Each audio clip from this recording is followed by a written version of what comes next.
Hello friends, कैसे हैं आप सब। आई होप आप सब बहुत अच्छे होंगे।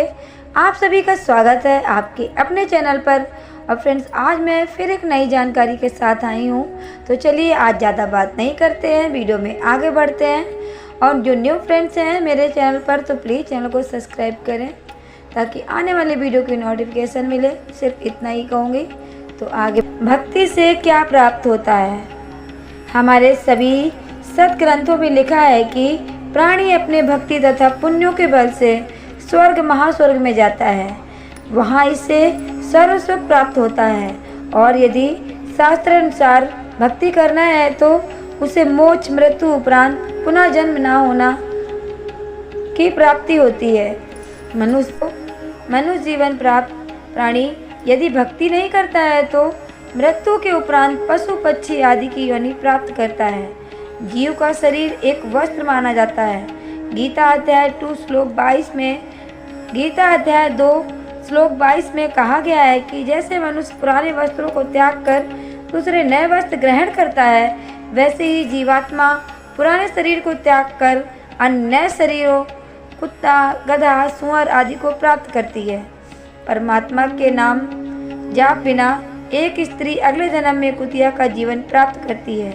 फिर निर्वस्त्र होकर नंगे शरीर गलियों में भटकती रहती है, भूख से बेहाल होती है और उसको कोई रोटी का टुकड़ा भी नहीं डालता है। जिस समय वह आत्मा स्त्री रूप से किसी राजा या उच्च घराने की बहू बेटी थी, वह उसके पूर्व जन्मों के पुण्यों का फल था, जो कभी किसी जन्म में उसने भक्ति धर्म आदि किया था, परंतु उस आत्मा स्त्री रूप में परमात्मा की भक्ति नहीं की और अब कुत्ते की योनि में महाकष्ट उठा रही है।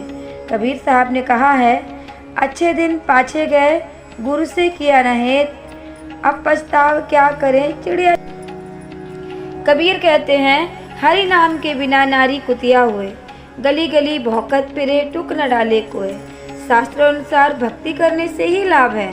गीता के अध्याय 16 के श्लोक 23 में लिखा है कि शास्त्र विधि को त्याग कर जो मनमाना आचरण करता है, उनको ना कोई सुख मिलता है न सिद्धि प्राप्त होती है। गीता ज्ञान दाता ने गीता अध्याय 15 मंत्र 17 में स्पष्ट किया है कि उत्तम परमात्मा तो कोई और है जो सबका भरण पोषण करता है। गीता ज्ञान दाता गीता अध्याय 4 श्लोक 34 में अर्जुन से कहा है कि उस उत्तम परमात्मा अर्थात परम अक्षर ब्रह्म यानी पूर्ण परमात्मा के मोक्ष मार्ग का मुझे भी ज्ञान नहीं है। तू तत्वदर्शी संत की खोज कर, उनको दंडवत प्रणाम कर, उनसे नम्रता पूर्वक प्रश्न कर, उस परम अक्षर ब्रह्मा की साधना का मार्ग बताएंगे। गीता अध्याय 15 श्लोक 1 में गीता ज्ञानदाता ने तत्वदर्शी संत की पहचान बताई है कि जो संत संसार रूपी वृक्ष को मूल जड़ से लेकर पत्ते तक सर्व अंगों को जानता है, वह तत्वदर्शी संत है। अधिक जीवन का मूल उद्देश्य भक्ति करना है। हमारे सभी सद्ग्रंथों में लिखा है कि प्राणी अपने भक्ति तथा पुण्यों के बल से स्वर्ग महास्वर्ग में जाता है। वहाँ इसे सर्व सुख प्राप्त होता है। और यदि वह शास्त्र अनुसार भक्ति करता है तो उससे मोक्ष की प्राप्ति होती है। मनुष्य जीवन प्राप्त प्राणी यदि भक्ति ना करता है तो मृत्यु के उपरांत पशु पक्षी आदि की योनि प्राप्त करता है। जीव का शरीर एक वस्त्र माना जाता है। गीता भक्ति क्या है, भगवान की भक्ति कैसे करें, चलिए शुरू करते हैं। तो सबसे पहले ये जानने की भक्ति क्या है। भक्ति और कुछ नहीं, निस्वार्थ प्रेम है। लेकिन लोग आजकल सही गुरु दिशा के अभाव में लोग भटक रहे हैं। लोग भक्ति के मंदिर में घंटा बजाना समझ रहे हैं, यही उनकी। अब जब आपको भक्ति का मतलब समझ आ गया है तो आप निस्वार्थ प्रेम करना शुरू कर दीजिए अपने आराध्य से, जैसे सबरी ने किया था, जैसे विदुर ने किया था। इसलिए भगवान दुर्योधन की स्वार्थ भक्ति को छोड़कर विदुर के घर साग रोटी खाने चले गए थे।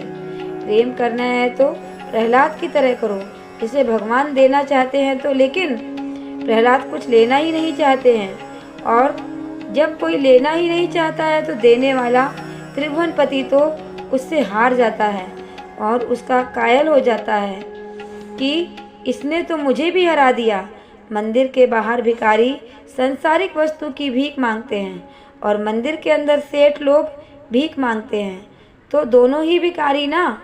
इसको व्यभिचारिणी भक्ति बोलते हैं। जहाँ लेन देन होता है वह तो व्यापार होता है, जहाँ लेन देन होता है वह तो व्यापार होता है। प्रेम में कैसा लेन देन, वहाँ तो सिर्फ देना होता है और सिर्फ देना ही होता है, और यही भगवान का गुण भी है।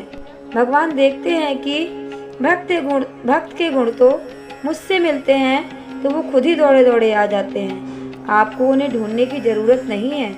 आप खुद सोचिए, प्रेम करने के लिए कोई विधि चाहिए होती है क्या?